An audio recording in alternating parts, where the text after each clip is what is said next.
ទស្សនិកជនបាទទាំងអស់ជាទីគោរពនិងជាទីមេត្រីបាទវត្តមានរបស់ខ្ញុំបាទលោកមន្ទឿនមកពីទូទួលមហាជនក្នុងថ្ងៃនេះយើងបានធ្វើបទសម្ភាសន៍ជាមួយនឹងចៅសង្កាត់ថ្មីមកពីគណៈបកសង្គ្រោះជាតិបទសម្ភាសន៍ជាមួយនឹងខ្ញុំជាអ្នកយកព័ត៌មានជាមួយនឹងលោកចៅសង្កាត់ដូចតទៅបាទជំរាបសួរបងប្រុសបាទបងប្រុសអាចអនុញ្ញាតប្រាប់ឈ្មោះដល់ទស្សនិកជនបានទេបានខ្ញុំបាទឈ្មោះខំសុខាជាចៅសង្កាត់នៃសង្កាត់ព្រៃឯងខណ្ឌច្បារអំពើហើយនៅពេលនេះខ្ញុំនៅកំពុងតែជួបនឹងជាពលរដ្ឋទាំងអស់នៅក្នុងភូមិទួលច័ន្ទដែលមានទឹកលិចបាទទឹកលិចនេះរ៉ាំរ៉ៃយូរហើយគឺ8ឆ្នាំបាទអញ្ចឹងបងប្រុសមានវិធានការអ្វីខ្លះដើម្បីជួយអភិវឌ្ឍភូមិឃុំរបស់បងប្រុសដែលជាចៅសង្កាត់ថ្មីតើធ្វើយ៉ាងណាដើម្បីបន្លឿនគេហៅថាទូផ្លូវឲ្យទាន់ហេតុការពេលនេះឥឡូវគាត់យើងឃើញស្រាប់ហើយថាទឹកលិចទាំងស្រុងហ្មងទើបគាត់ជង្គង់ខ្ញុំហើយមិនថាទើបគាត់ជង្គង់ហើយសុយចូលទៅដល់ក្នុងនោះវានឹងអាចលិចជ្រៅជាងនឹងទៀតអញ្ចឹងយើងបានធ្វើបទសម្ភាសន៍ជាមួយនឹងបងប្អូនជាប្រវត្តិទៅតាមដងផ្លូវហើយមិញគឺអ្នកខ្លះសំណូមពរឲ្យចៅសង្កាត់ថ្មីអភិវឌ្ឍឲ្យបានទាន់ពេលវេលាប៉ុន្តែយើងឃើញថាចៅសង្កាត់ថ្មីគឺរៀងថ្មីបន្តិចណាអញ្ចឹងគាត់មិនទាន់ធ្វើអីអ្វីផ្សេងគឺយើងអត់ទាន់ដឹងទេអញ្ចឹងចង់សួរដល់បងថាបងមានវិធានការអ្វីដែលធ្វើម៉េចឲ្យឃុំរបស់បងហ្នឹងបានផ្លូវថ្នល់កុំឲ្យទឹកលិចហ្នឹងតាមគម្រោងនៃអភិវឌ្ឍរបស់សង្កាត់គឺមានវាជាដំណាក់កាលអញ្ចឹងការសំណុំពររបស់បងប្អូនជាពលរដ្ឋហ្នឹងគឺទទួលយកហើយប៉ុន្តែដំណាក់កាលមួយជំហានគឺវាមានគម្រោងថាវិការនៃការអភិវឌ្ឍរបស់សង្កាត់ដែលថ្នាក់រាជរដ្ឋាភិបាលទម្លាក់ចុះមកនេះគឺមានកម្រិតឬមានតិចពេកបាទមានតិចនៅក្នុងមួយឆ្នាំវាមានតែ100លានរៀលស្មើគុណជាដុល្លារស្មើនឹង$25,000ទេក្នុងមួយឆ្នាំដល់ចឹងការអភិវឌ្ឍនេះនៅមានកម្រិតគឺថាយើងធ្វើដូចជាឆ្នាំ2017នេះធ្វើដើម្បីរំដោះលូពីភូមិចុងព្រែកមកភូមិទួលច័ន្ទនេះដែរប៉ុន្តែបានតែចំនួន400ម៉ែត្រទេ400ម៉ែត្រគឺត្រូវអស់ទឹកប្រាក់នឹងតែម្ដងដល់ចឹងការខ្វះខាតនេះនឹងគម្រោងទៅឆ្នាំខាងមុខគឺសម្រាប់នៅលើថវិការបស់រដ្ឋាភិបាលនឹងថាប៉ុន្តែគោលយ៉ាងណាក៏ដោយក៏ខ្ញុំជាចៅសង្កាត់ព្រៃឯងបាទដែលជាតំណាងជាពលរដ្ឋទាំងអស់ដែលគាត់មានការទុកលំបាកនៅក្នុងការលិចទៅជន់លិចទឹកភ្លៀងនេះនឹងគឺថាសំណុំពរទៅដល់សពប្រជាជននៅក្នុងប្រទេសក្តីនៅក្រៅប្រទេសក្តីក៏សូមជួយមើលនៅទស្សនវិជ្ជាទាំងអស់នេះជាក់ស្ដែងតែបានចុះមកមើលនេះគឺមានការលិចជ្រៅមែនទែននេះបានលើកផ្លូវបន្តិចទេមើលចុះទៅតាមផ្ទះលិចដល់ត្រឹមទ្រូងបាទអញ្ចឹងនេះជាទស្សនវិជ្ជាជាក់ស្ដែងហើយភារការនៃរបស់សង្កាត់នឹងគឺទៅធ្វើទៅតាមកម្រិតនៃថវិកាទេបាទថវិកាទេក៏អាចឲ្យបានលឿនទៅមុខបាទឲ្យហួសពីផុតពីថវិការបស់ថ្នាក់ជាតិទម្លាក់មកឲ្យទេបាទសូមបទភាពបាទអរគុណច្រើនសម្រាប់ចៅសង្កាត់ថ្មីអញ្ចឹងយើងឃើញថានៅតាមដងផ្លូវមិញហ្នឹងគឺយើងឃើញឆ្ងាយដែរពីនោះមកដល់ប៉ុណ្ណឹងគឺគិតថាមកភូមិហ្នឹងមកភូមិទួលតាច័ន្ទទាំងមូលតែម្ដងឬមួយយ៉ាងណាដែរបាទក្នុងភូមិទួលច័ន្ទតែមួយទេហើយគឺមានបណ្ដោយផ្លូវដែលលិចទឹកហ្នឹងគឺមាន572ម៉ែត្របាទ572ម៉ែត្របាទដែលខាងនៃភូមិគាត់ឲ្យរបាយការណ៍មកហ្នឹងមាន572ម៉ែត្រដល់ផ្លូវ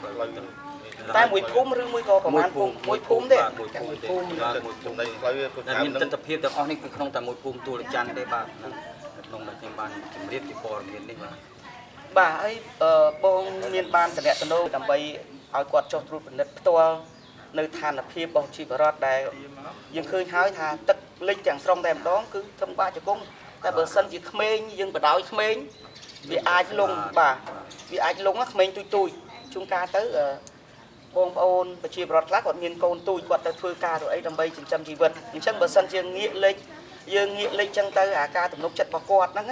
គឺវាបាត់បង់ដល់ពេលបាត់បង់ទៅគាត់អាចបាត់បង់កូនរបស់គាត់ឬមួយក៏សត្វពស់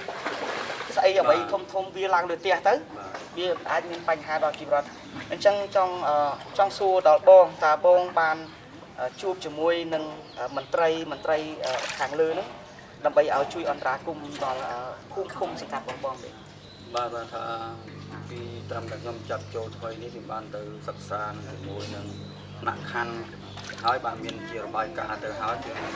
ក្នុងបញ្ហាជនលិចទឹកជនលិចទឹកភ្លៀងនេះបាទបានលើកគម្រោងហើយនឹងប៉ុន្តែនៅវគ្គប្រហែលជាមួយខែឬ2ខែខាងមុខទៀតពេលហ្នឹងនឹងលើកគម្រោងផែនការនៅឆ្នាំ2018បាទដើម្បីដាក់ទៅថ្នាក់ខណ្ឌថ្នាក់រាជធានីដើម្បីឲ្យគាត់ជួយសម្រេចនៅតាមសំណើនិងសំណុំពររបស់ខ្ញុំដែលជាចៅសង្កាត់បាទព្រោះអានេះជាក់ស្ដែងគឺវានៅលើខ្ញុំហ្នឹងបាទជានៅក្នុងទទួលបន្ទុកហើយប៉ុន្តែក៏ធ្វើជារបាយការណ៍ឬក៏ជាសំណុំពរហ្នឹងទៅដល់ថ្នាក់ខណ្ឌថ្នាក់នេះបានធ្វើរួចហើយបាទធ្វើរួចហើយនឹងមានពីម្សិលមិញបានទៅជួបនឹងជាមួយដែលមានជួបនៅក្នុងថ្នាក់ខណ្ឌគឺមានជួបនឹងអង្គការវ៉លវិសុនដើម្បីរៀបចំគម្រោងហ្នឹងធ្វើជាអត្ថភាពក្នុងមួយឆ្នាំមួយដងបាទអញ្ចឹងកិច្ចការទាំងអស់នេះក៏បានសម្ដៅទៅខាងថ្នាក់ខណ្ឌថ្នាក់រាជធានីនេះបានជាបន្តហើយបាទអញ្ចឹងបានន័យថាបងប្រុសបានដាក់សំណើទៅហើយបាទអញ្ចឹងខាងលើគេបានចុះមកត្រួតពិនិត្យទៅដែរគាត់មិនបានជាដល់ចាក់ដៃឲ្យខ្ញុំបានចៅសង្កាត់ហ្នឹងគឺមកចុះផ្ទាល់ដែលជាចាស់មូលដ្ឋានហ្នឹងតែម្ដងបាទសេរីការទៅវិញចុះផ្ទាល់បាទអញ្ចឹងបងមានបានថតជាคลิปវីដេអូខ្លីៗក៏ដូចជារូបថតបញ្ជាក់ថាភូមិឃុំរបស់បងហ្នឹងមានគេហៅថាទុកលំបាកបញ្ហាការធ្វើដំណើរតាមដងផ្លូវដោយមានសារទឹកគេហៅថាទឹកជន់លិចបាទលិចឃើញឲ្យទស្សនិកជនទាំងអស់បាទឃើញធ្វើក្បាលជង្គង់ខ្ញុំតែម្ដងសូម្បីតែចៅសង្កាត់នេះក៏យើងត្រឹមជង្គង់ប៉ុន្តែនៅខាងនោះវាអាចលិចខ្លាំងជាងនឹងទៅទៀតបាទអញ្ចឹងយើងឃើញថាបទសម្ភាសជាមួយនឹងចៅសង្កាត់គឺគាត់បានធ្វើហើយមែនទេបានធ្វើឲ្យស្នើទៅហើយប៉ុន្តែថ្នាក់លើមិនទាន់ជាឯកច្ឆន្ទដើម្បីបញ្ជាក់បងថាត្រូវជួយបងរបៀបម៉េចអីម៉េចទេបាទទស្សនិកជនទាំងអស់បាទការចាំបាច់របស់ជីវរដ្ឋក្នុងការរកស៊ីបាទចិញ្ចឹមជីវិតនិងក្រុមគ្រួសារគឺយើងត្រូវការមានផ្លូវល្អវាអត់លិចទឹកហើយបើសិនជាលិចទឹកអញ្ចឹងណាប្រជាពលរដ្ឋក៏មិនអាចនឹងធ្វើដំណើរបានដែរដោយសារទីមួយគាត់ភ័យខ្លាចកូនរបស់គាត់ហ្នឹងតូចនៅផ្ទះហ្នឹងគឺអត់មានអ្នកមើលជួនកាលចុះមកលេងទឹកទៅលូកទឹកស្លាប់ក៏មានហើយជាពិសេសគឺសត្វពស់យើងដឹងស្រាប់ហើយថានៅខាងឯភូមិទួលតាចាន់នេះគឺសម្បូរទៅដោយរុក្ខជាតិដើមឈើបាទព្រៃអញ្ចឹងវាមិនខ្វះទេអាបញ្ហាមានពស់សត្វអីចឹងអញ្ចឹងយើងខ្ញុំជាអ្នកព័ត៌មានគាត់ថាជាអ្នកផ្ដល់ព័ត៌មានដល់លោកចៅសង្កាត់ថ្មីក៏ដូចជាច្បាយខណ្ឌក៏ដូចជាច្បាយក្រុងបាទមេតាជួយមើលដល់បងប្អូនជាបរិវត្តរបស់យើងនៅតាមដងផ្លូវនៃភូមិទួលតាចាន់បាទសង្កាត់ព្រៃឯងខណ្ឌច្បារអំពើរាជធានីភ្នំពេញផងបាទបន្តិចទៀតលោកអ្នកនឹងបានទស្សនានៅទស្សនវិជ្ជាទូទៅជាមួយនឹងខ្ញុំបាទជាអ្នកយកព័ត៌មានបាទទូមហាជនអនឡាញគឺយើងនឹងធ្វើការចាក់ផ្សាយបាទជា live ផ្ទាល់តែម្ដងដើម្បីចែកជូនទស្សនិកជនបានទស្សនាផងដែរដោយសារតាមផ្លូវមិញនេះយើងបានថតនៅសកម្មភាពរបស់លោកចៅសង្កាត់ថ្មីក៏ដូចជាក្រុមការងាររបស់គាត់ក៏ដូចជាប្រជាពលរដ្ឋនិងបទសម្ភាសផ្សេងៗបាទហើយសូមថ្លែងអំណរគុណបាទដល់ជាជ្រៅលោកចៅសង្កាត់ផងដែរដែលបានដល់បទសម្ភាសដល់ខ្ញុំបាទជាអ្នកយកព័ត៌មានក៏ដូចជាទូរទស្សន៍បាទមហាជននៅកន្លែងទីនេះផ្ទាល់ខាងលិចផ្លូវហ្នឹងប្រហែលជាទឹកនេះមិនស្ទះដល់ប៉ុណ្ណឹងព្រោះផ្លូវនេះខ្ញុំធ្លាប់ចេញចូលកន្លងដល់ចេញចូលអត់មានលិចអីទេមិនទៅលេលិចមិនចាំខាងនេះលិចហើយខ្ញុំអត់ចេញទៅខ្ញុំថាមានគេអត់ទៅលុបបានទេខ្ញុំនៅកន្លែងមុខលូទឹកកន្លែងជន់ទៅពីទៅក៏ហូតវាគេលុបហូតដូចផ្សេងលុបគុកឡើងអញ្ចឹងទៅវាអត់មានកន្លែងហូតទៅចូលព្រៃវាទៅលេងបាទចូលព្រៃបានគេថាវាអត់មកទលេផងអញ្ចឹងវាយើងរកដាក់ដើម្បីបន្តទឹកទៅទលេវាទៅអត់ចេញរួចមើលថៃក៏កាត់តយោត្រឹមព្រែកបាត់ហើយណាខ្ញុំបែកខ្ញុំចិត្តចឹងអញ្ចឹងបានន័យថាតយោចេញពីថៃមកគឺមិនបាច់ប៉ុណ្ណាបាទបែកទៅលូ60បាទមែនទេមែនប៉ុណ្ណាគឺលុយ60ប៉ុណ្ណា3ពងពុំ3ពងពុំបើអញ្ចឹងលូនឹងខ្ញុំធ្លាប់ធ្វើសំឡងនៅកន្លែងហ្នឹងទិញណាគេនោះ99ហ្នឹងគឺហូបមកជាប់ជាប្រចាំចៅកាត់រោងនេះមកហូបជាប្រចាំអញ្ចឹងហើយអស់គ្នាយើងអត់មានទឹកទៅពីនេះទេដល់ពេលគេចាក់នេះហើយអញ្ចឹងបានយើងរត់ច្រកពីនេះទៅវិញយើងអត់ទេរត់ច្រកទៅពីនេះទៅវិញតើរត់ច្រកតាមរបៀបណាកន្លងមកដែលវាមានភាពជំនាញបាទទៅសួរពី1បាទអញ្ចឹងចាលូថៃហ្គរអាចចង់ទៅលេងគឺមានហើយមានទៅលេងហើយបាទលោកពូអនុញ្ញាតជម្រាបសួរលោកពូអនុញ្ញាតជម្រាបសួរបាទជំរាបសួរបាទលោកពូជាអ្នក ជាប្រដ្ឋនៅក្នុងភូមិទួលតាច័ន្ទនេះឬក៏ជាសមាជិកក្រុមប្រឹក្សាសង្កាត់ទេ បាទចំបាទនេះជាសមាជិកក្រុមប្រឹក្សាសង្កាត់ បាទលោកពូអាចប្រាប់ឈ្មោះដល់ទស្សនិកជនផងបានទេពូ បាទអរគុណណាស់សូមជម្រាបសួរដល់ទស្សនិកជននៅក្នុងស្រុកក៏ដូចជានៅក្រៅក្នុងក្រៅស្រុកជាទីគោរពនិងជាទីនឹកលឹកជាទីរាប់អានទៀតណាខ្ញុំបាទនេះឈ្មោះគង់ហនីជាសមាជិកក្រុមប្រឹក្សាសង្កាត់ផ្នែកឯងបាទនៅក្នុងអាណត្តិទី4បាទជាប់តាំងពីអាណត្តិទី2មកអាណត្តិទី3នឹងចូលដល់អាណត្តិទី4នេះទៀតបាទតែ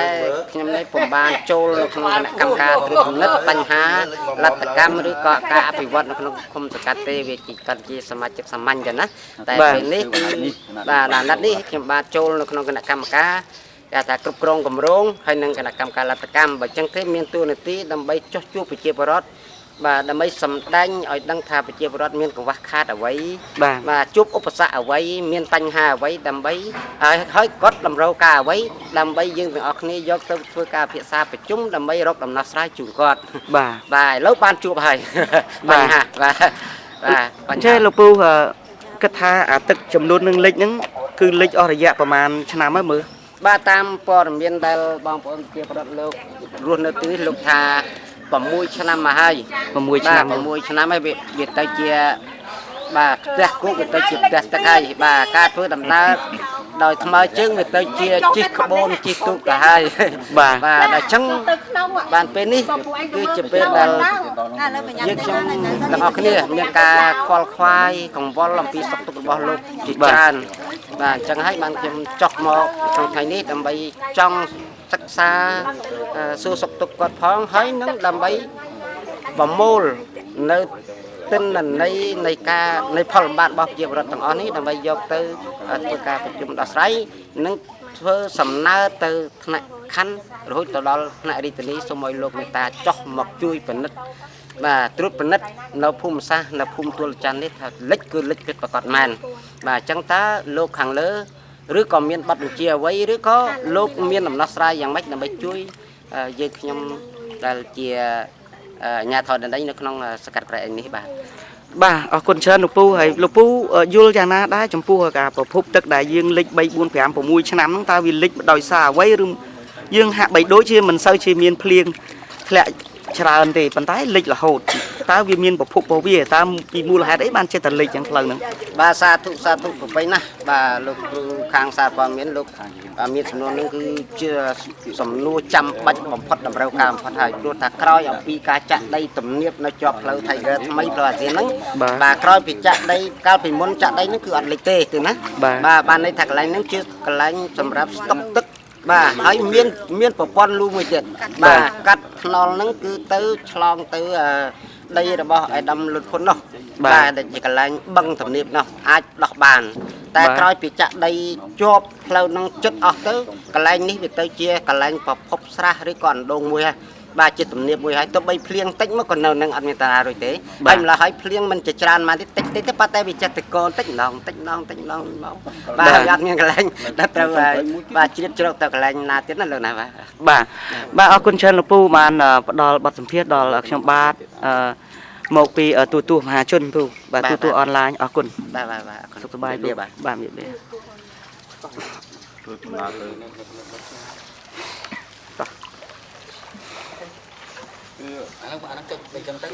បាទអញ្ជើញទៅដល់នោះចាំមកបាទសុំបញ្ជាក់ខែមកឲ្យនេះជីអត់អីបបកពុកបាទទស្សនិកជនបាទទាំងអស់ជាទីគោរពជាទីមេត្រីនៅខាងមុខកាមេរ៉ារបស់ខ្ញុំបាទនេះគឺជាក្បូនហៅក្បូនមែនទេអូនចាក្បូនទូកក្មេងទូចជិះទៅនេះពេលទៅរៀនយើងជិះនេះអូខេឥឡូវនេះយើងឃើញហើយបាទទឹកលិចទាំងស្រុងតែម្ដងគឺធំក្បាលជង្គង់លពូហើយនៅជ្រៅជាងនេះទៀតបើយើងចូលខាងជ្រៅអញ្ចឹងក្មេងៗទីនេះគាត់កំពុងតែជិះក្បូនបាទ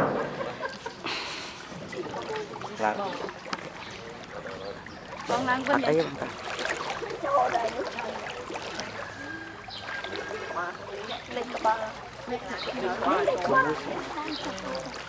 ឈប់អើយ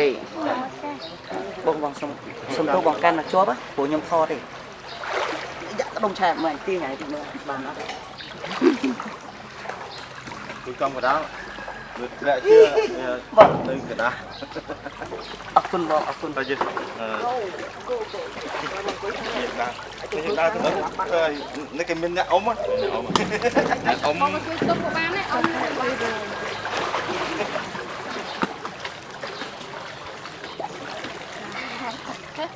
នោះអ្នកអ៊ំទូពិសេសពិសាល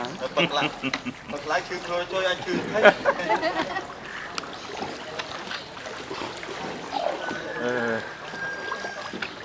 ô lịch cài bà đấy nó là coi thăm phú không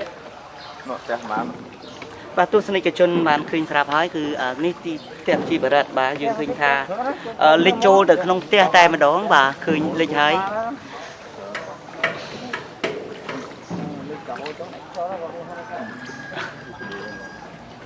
នោះបានឆៅ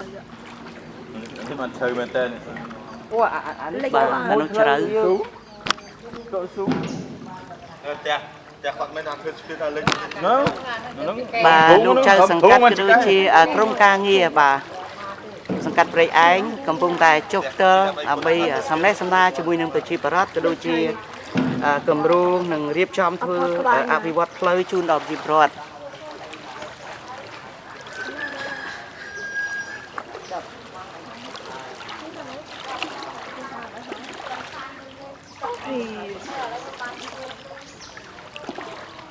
tăng mặt tay màu lại rùa bồi đang xem lưng gà ấy là cô bệnh thọ biết không không phải mẹ là mẹ nơi con mẹ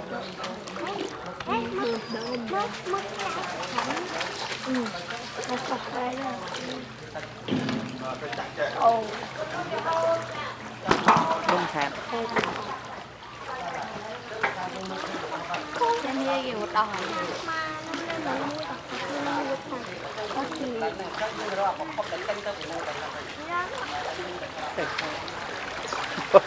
បាទអ្នកអ៊ំទូកនេះក្រុមប្រឹក្សាបាទសង្កាត់ព្រៃឯងគាត់ជួយឲ្យអ្នកសារព័ត៌មានអង្គុយលើ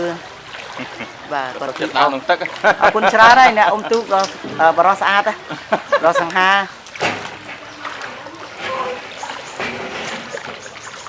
បាទឥឡូវនេះការធ្វើដំណើររបស់លោកចៅសង្កាត់បានមកដល់ជុំភូមិហើយឥឡូវនេះយើងមកមានបទសម្ភាសន៍ផ្សេងទៀតជាមួយនឹងបងប្អូនជាបរិបទបាទ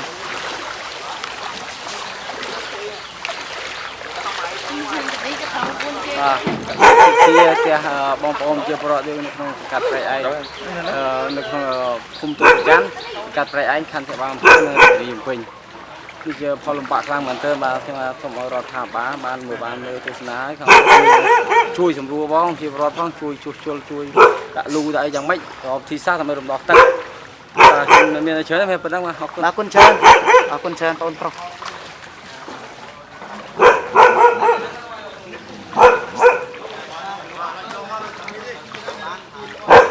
ាត់ជួយទាញទូកដ